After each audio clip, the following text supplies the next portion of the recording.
हाँ, किसान भाइयों जैसा कि आप देख रहे हैं कि हम ये टमाटर के फील्ड में हैं और निश्चित रूप से ये हम बताना चाहते हैं कि जो अभी आपको ये टमाटर दिख रहा है, इसमें हमने किसी भी तरह का कोई भी रासायनिक कीटनाशी या कोई भी रासायनिक फफूंदनाशी का हमने बिल्कुल प्रयोग नहीं किया।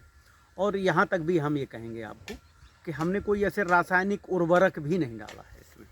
और इसमें जो हमने डाला है, सबसे पहले तो हमने घन जीवामृत का प्रयोग किया था इसमें, हैं, और जीवामृत का जिसको 4 कुंटल प्रति एकड़ के हिसाब से हमने घन जीवामृत जब हम टमाटर लगाने वाले थे उसके पहले इसमें सॉइल में मिट्टी में हमने मिलाया था जब हम खेत बना रहे थे।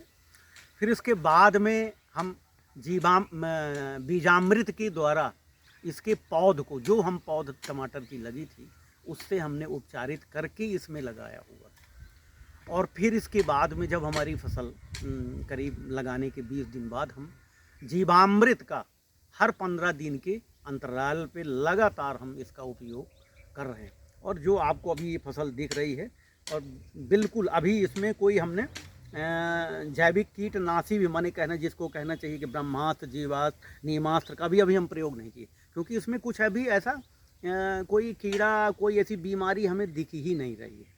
केवल एकमात्र जीवामृत के प्रयोग से इतना बेहतर हमें फसल मिल रही है और बड़ी स्वादिष्ट है। और निश्चित रूप से, और ये काम जो है हमारे इस पन्ना ज़िले में निश्चित रूप से कई संस्थाएं एक साथ कर रही हैं। कृषि विज्ञान केंद्र में अभी हमने 80 जो है कृषि सखियों को अभी हमने प्रशिक्षित किया है प्राकृतिक खेती को, पूरी विधा जो उसके 4 कंपोनेंट हैं उसको लेकर के हमने यहाँ पे 5 दिवसीय ट्रेनिंग का आयोजन किया था, जिसमें हमें भरपूर समर्थन से सहयोग मिला। समर्थन जो हमारी संस्था है हमारे पन्ना ज़िले में काम कर रही है, सभी ब्लॉक में काम कर रही है, और वो रिलायंस फाउंडेशन के सहयोग से उनका काम चलता है।